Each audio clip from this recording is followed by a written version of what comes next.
Hello everyone, I'm Brian Croy Dragon, and welcome back to Doki Doki Literature Club. A brand new day! Hey, look at me, not even having the mic down. Yeah, well, carrying on from yesterday, let's go sit outside. The weather's nice. We can enjoy it while eating. The weather's nice here too. We all head outside. We find a table and sit. Here you go, sir. Enjoy. I reach rest arrives with the desserts and drinks and crackling leaves. Let's eat!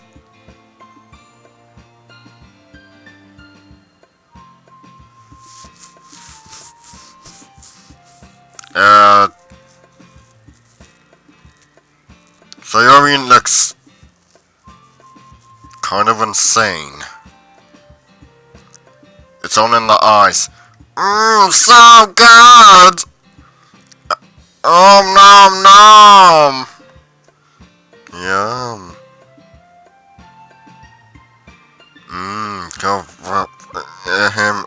Coffee.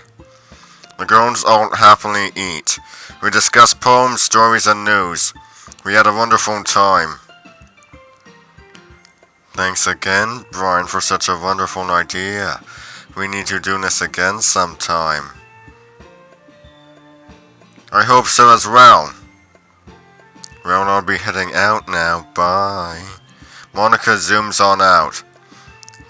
Thank you for the dessert, Brian. You're welcome, Yuri. By the way, yes? You've got to tell me where you buy those awesome knives at. They're a cut above the... Oh my god.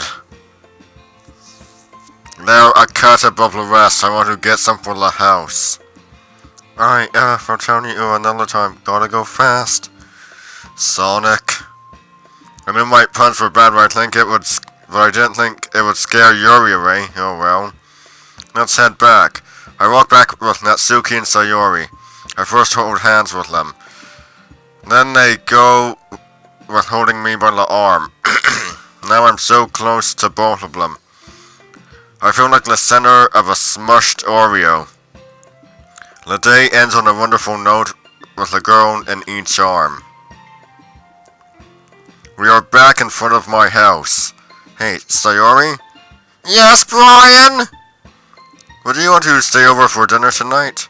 Sayori's eyes lighten up. I thought you would never ask me, Brian. I would love to. I guess I'm having two lovely girls to eat for dinner. For dinner tonight. Yeah, good thing you noticed that.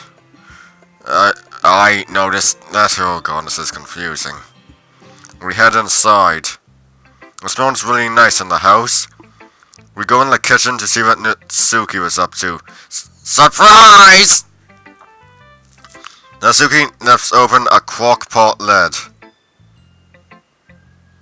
Wow, that sure does smell good! So this was the surprise you were talking about, huh? I'm impressed!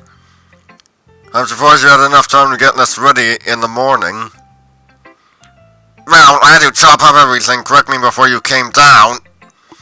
Then you just set it and forget it. It looks like the pot will... this one again, there's no the in there. It looks like pot roast. Smells delightful. I set the table.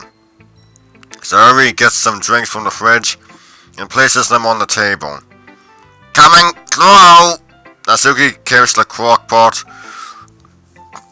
over to the table and starts pouring servings for each of us. Now, let's dig in! We all sit and eat. Delicious. So yummy! Like I said before, Natsuki, you'll make someone a great...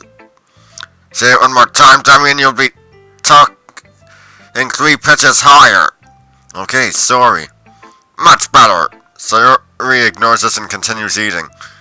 Nom. I found something in my pocket. Oh wait, I forgot I still had this in there. I pulled out Yuri's poem and tried to read it again.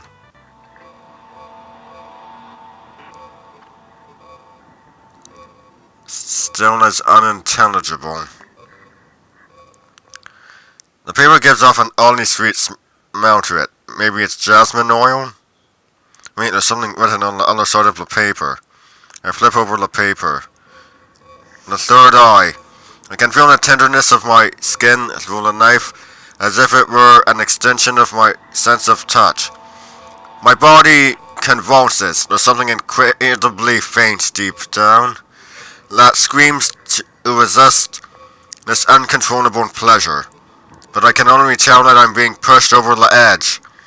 I can't stop myself. Someone help me. Can't stop anymore. It's too strong. This madness has pulled me in, and I'm too weak to escape. Someone please save me. My face turns right. Is everything alright, Brian? You look like you've seen a ghost. Sayori stops and stares at me. Are you okay, Brian? I'm fine. Thank you for your concern. I quickly hide the poem back into my pocket. Let's eat. I continue eating with Natsuki and Sayori. We finished eating. The girls are watching a movie downstairs. I decided to take a final look into the books. Yuri was looking for something, but it drove her to madness. I found that other poem. Part of that is the key. At least I think it is. I unlock my desk and pull out both of the books. I unshake and rip apart Yuri's book from the bindings. I find nothing. I take my copy of the Portrait of Markov and do the same. A lone folded piece of paper falls out from the inside of the book cover. Ah. I have no idea what this says. I close my eyes and reopen them. I refocus on the poem. I can read it now. What?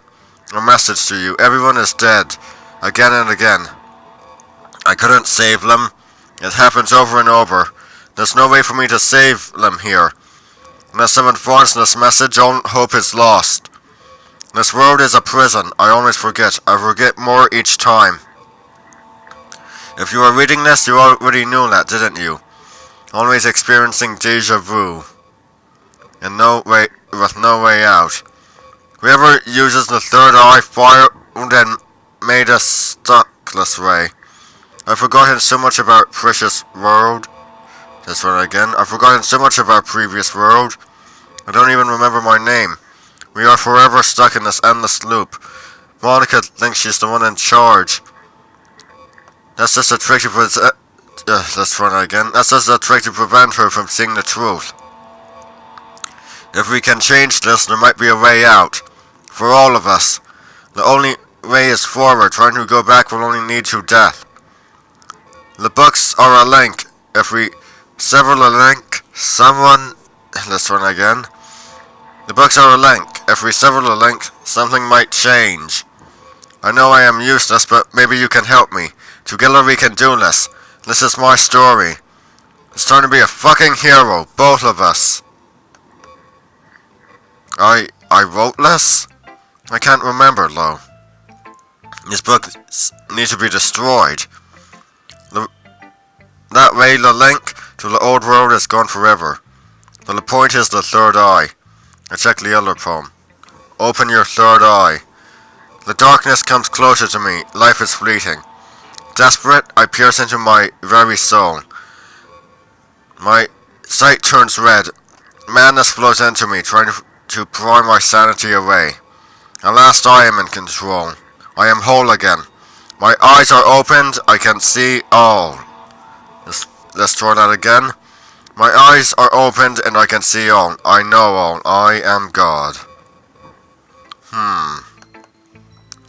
So piercing my soul is how I open my third eye?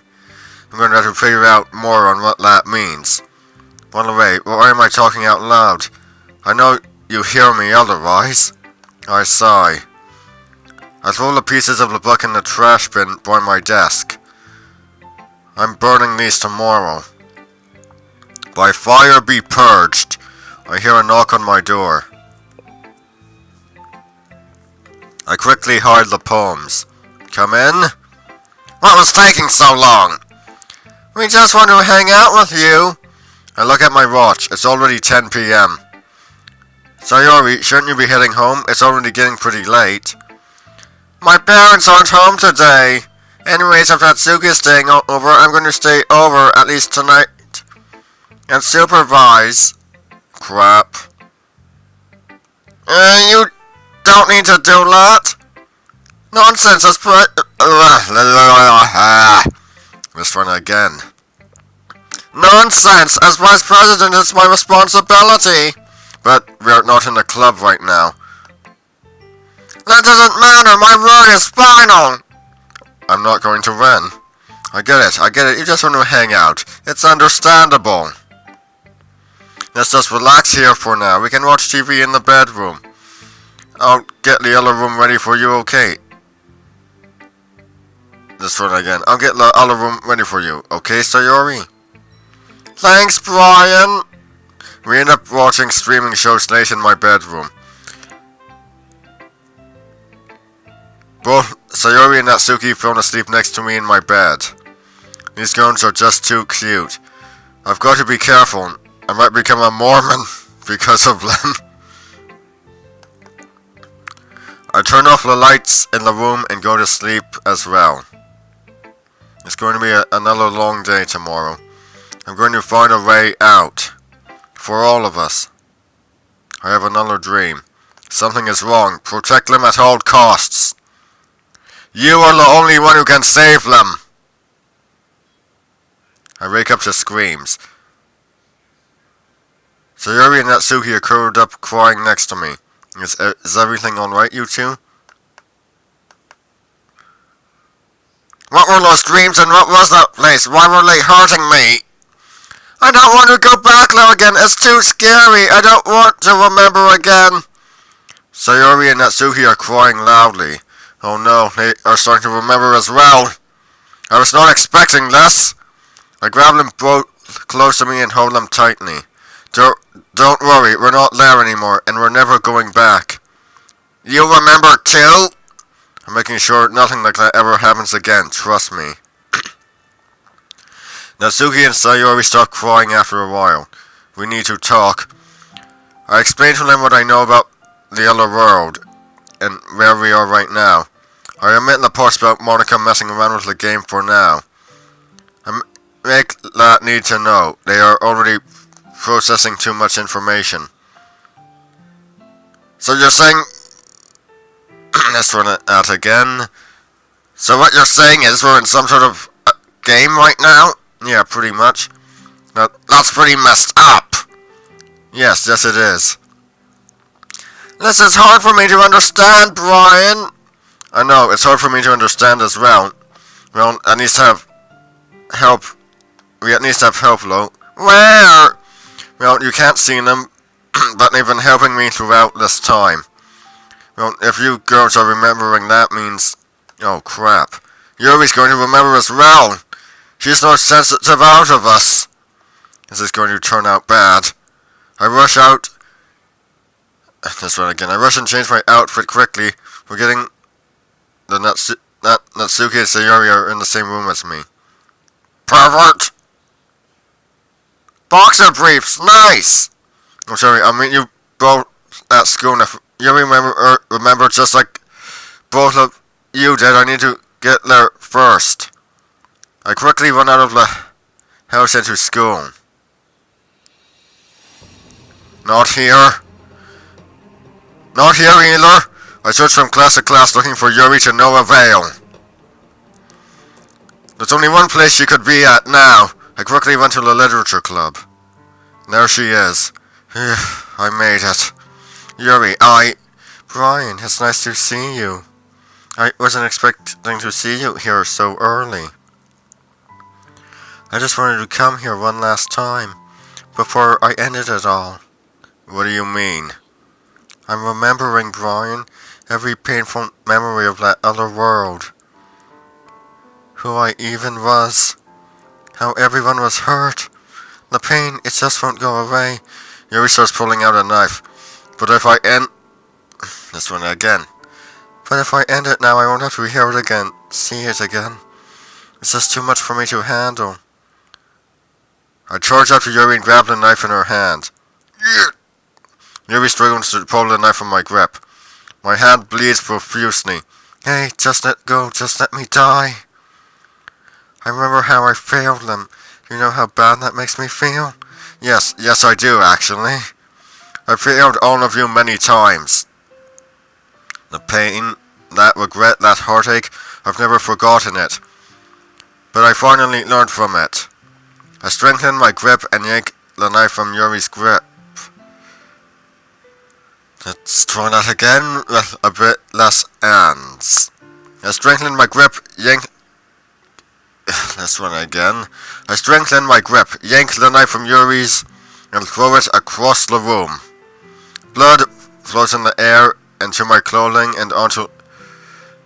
Blood flows in the air, through my clothing and onto the floor.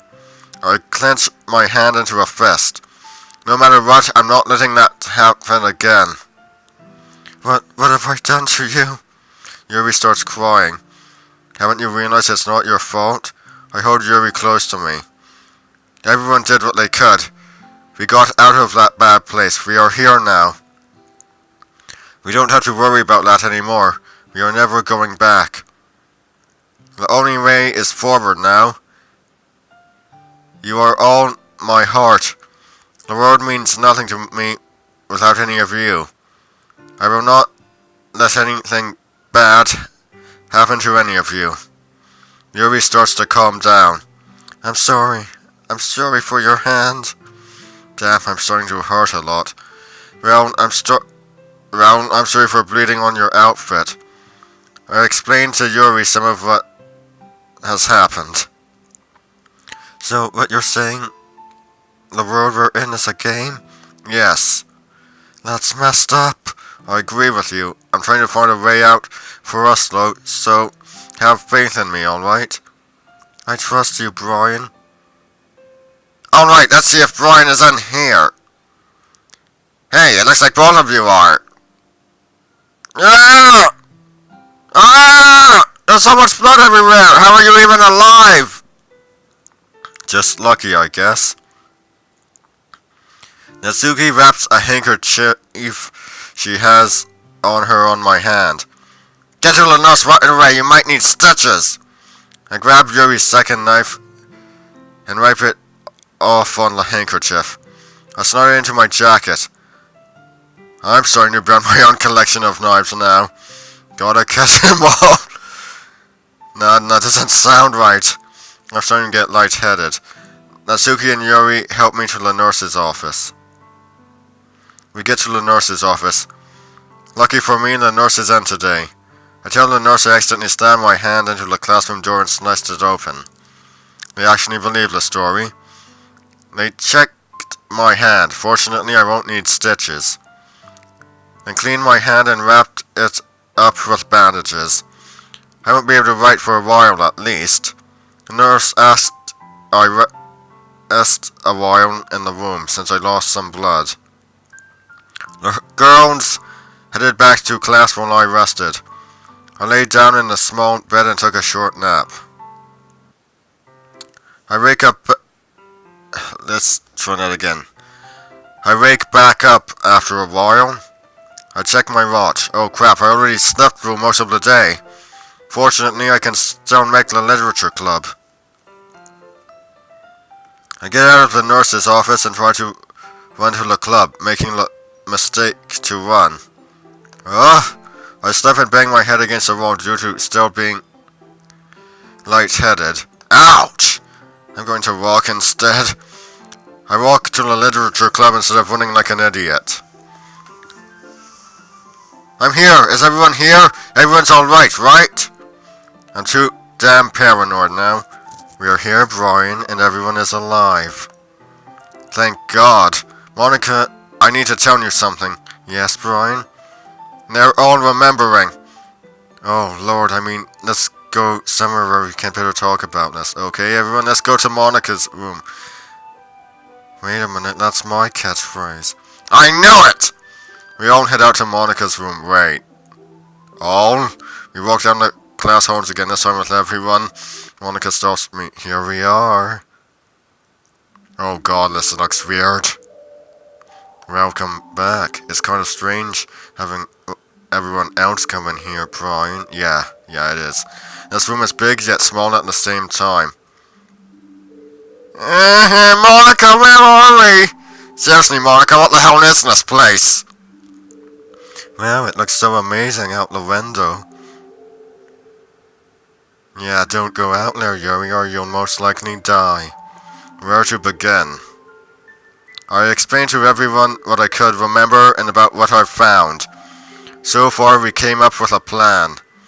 If something goes really bad, we all meet back here. Monica is making sure we can all come back to this room on our own, just in case. I still get this weird feeling in my head, though. Who is Libertina? The room has an awkward silence. It seems like the girls don't want to talk about it. You just forget it. Let's just head back to class and have some fun, okay? We leave Monica's room and head back to the literature club. Well, we are all back in the classroom. Everyone is silent since we left Monica's room. So, would anybody want some wine? Yuri pulls out a bottle of wine out of her bag and snaps it onto one of the desks. What? Ah! What a turn of events. Awesome, I didn't know you were such a rebel, Yuri. What the hell, Yuri? No! We're at school, not to mention we're too young to drink. 18? Too young? Well, I don't touch wine or anything alcoholic myself, but...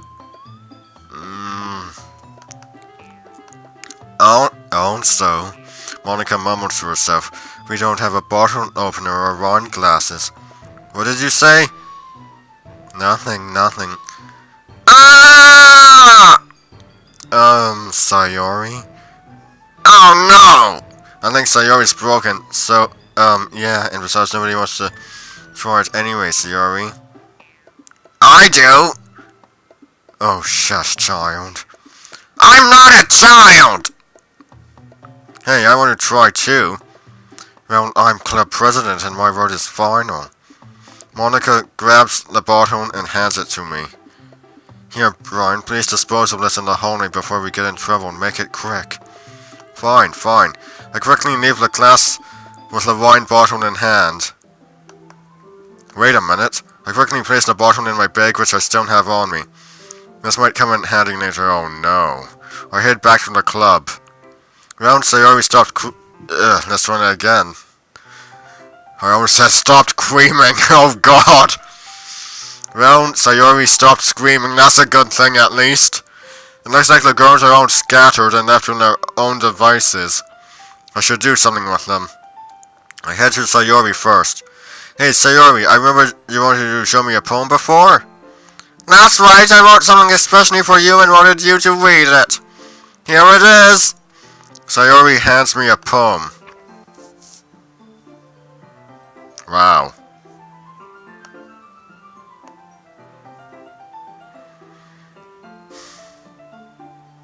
Her suicide note. Sayori, what is this? I show Sayori the poem. Oops, that's an old one! She grabs the poem from me and tears it apart. Sorry, Brian. This is the poem I wanted to give you. Sayori hands me another poem. Right in front of me. Every day was filled with bottles. One by one they would break on the floor. I would always try to fill them with sunshine, but in reality I was yearning for more. My friends gave me love, all around me, but that I couldn't see, blinded by the depression in my heart. That's just how I would be, until one day he came along, and never gave up on me. He accepted me for all my flaws, and never let me be. I don't need bottles or shelves or doors. That's what I finally see. All I finally want right now is you right in front of me. Wow, this is very touching, Sayori. Thank you. I give Sayori a big hug. Ah, no, and everyone is watching! Hey, we're all friends. What's wrong with a hug now and then, right? She's such a cute little cinnamon bun. Sayori pushes me away. Ah! Okay, calm down. I'll behave. Good boy! Sayori passed me on the head. Woof. Damn, she got me. We continue discussing shouldn't be an about in there. We continue discussing poetry and school. We had a blast. Sayori went to talk to Monica about something. I think I'll go by Natsuki next. Hey, Natsuki? She's asleep. Again? I gently poke her cheek. Huh? What? Wake up, sleepyhead. You would think you get enough sleep at my place now. Sheesh. Sorry, Brian. The sun was so nice around here I couldn't help but fall asleep. Well, lucky I found you before Sayori or you weren't here the last of it. I placed back the last volume of Parfait Girls and grab the next one. I sit down on the floor. Natsuki scooches closer to me. I'm happy that Natsuki is safe. She hopefully won't have to deal with her bad dad ever again. I open the book. Natsuki once again inches closer to me. I can feel her warmth even more so. It feels nice and comforting. I can feel her peering over my shoulder, eager to continue reading. Now, where were we? Aren't we reading the final battle against Lord Cake Boss? Yeah, you're right. The evil Lord Cake Boss and his creation, the Baker's Dozen. He finally makes his ultimate creation. The Baker's Dozen. 13 evil creations bent on taking everyone to Flavor Town. Isn't a dozen 12? Well, I got to continue reading this. The book continues on their second year of high school in the middle of their semester. I get more and more engrossed in the story. But what Lord Cake Boss... this one again. But what Lord Cake Boss doesn't know is they are going to portray him. So, remind me again why people don't like this? This is really fun to read, actually. I know, right? They really should make an anime about this. We read on for a few more minutes. I've finished a couple of chapters at this point. Are you sure you aren't bored of just watching me read still? Well, I'm fine with that. Alright then. I continue reading more with Natsuki. I flip the page. Suddenly, Natsuki starts laughing hard. Ah ha ha! I totally forgot about this part. This is the final scene of the battle against the Baker's Dozen. Lord Cake Boss is pissed that his own creations betrayed him. So he decides to go take one final trip to Flavor Town and destroy his creations. Only enough saving his sworn enemies, the Parfait Girls. They never see Cake Boss again. He's presumed dead, but I knew otherwise. What do you mean?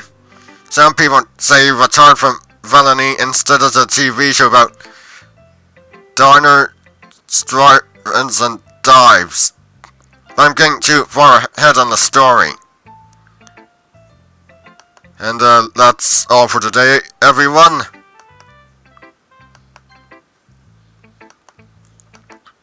I'm Brian Croy Dragon signing out. Stay shrey!